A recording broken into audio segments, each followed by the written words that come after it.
Welcome back to Fox 10 News at 4. Over the past few years, virtual reality has taken in a number of industries, right? It's just really taken off. And that includes the medical field. The technology is a new way to immerse people into digital worlds, and local doctors are taking advantage of all of it by offering relief to burn patients through immersive video games.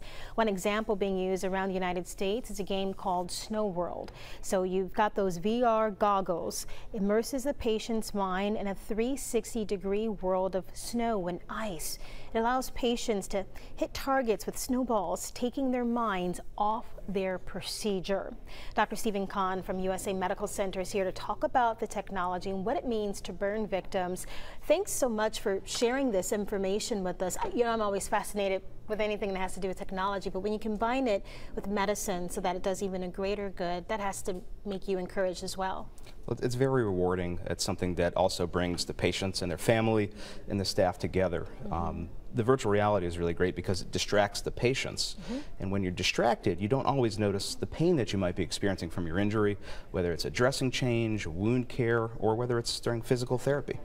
I want you to elaborate a little bit more on that, because it's not being insensitive. Yes, we realize that you are in pain, but there is some medicine behind being able to distract yourself and lessen the pain. There's something called the gate control theory of pain. Basically, when you overwhelm the senses with something like immersing yourself in a virtual world, the pain of the injury kind of becomes secondary and goes into your subconscious. Think about people who have headaches and then rub the sides of their head. Well, the rubbing the side of the head is another stimulus that distracts you from your headache, and it's the same basic principle. And how long are they typically in there? Is it for the duration of the treatment? We provide an individualized patient care plan for everybody, and some people are better candidates for using this and some people aren't. And if we think it's something that's going to benefit a person, then they're going to have access to it during their wound care and their therapy. Where do you see taking this technology at the hospital? I know for now it's relatively new, but where do you see it going? Well, the nice thing about this version, the newer version of it, is it's made from readily available consumer products that can be ordered on the internet. It's not a big fancy elaborate contraption like you saw in the older generation in that video. So it could really be used in not just burn centers, other hospitals. It could be used, for veterans after traumatic injury, helping them with their rehab, learning to use prosthesis, walk again. There really are a multitude of injuries. It could even be used potentially for dental work to decrease the pain. I mean, there's so many things that people could do with it. So we're very excited to kind of be on the forefront of it and help figure out what its uses are going to be.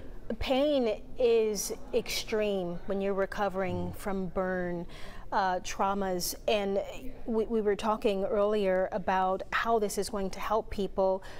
From the people that you've been able to treat, how much are they saying on a scale of 1 to 10, are they still experiencing that pain, the degree that it's decreased? It usually cuts their pain at least in half. We try to get people's pain to a level of below 3, and this certainly can help facilitate that. And also, when they don't experience that pain during wound care, it also cuts down on PTSD, post-traumatic stress disorder, which is a big problem after injury. Wow. Okay. Well, listen, I could go on. So could I. Follow up with another question on that, but we are out of time. Thank you for stopping by. Always a pleasure to have you here. My pleasure as always. Thank you. And we'll get this posted for you on our website so you can watch it again or share it with someone you know. Really valuable information here.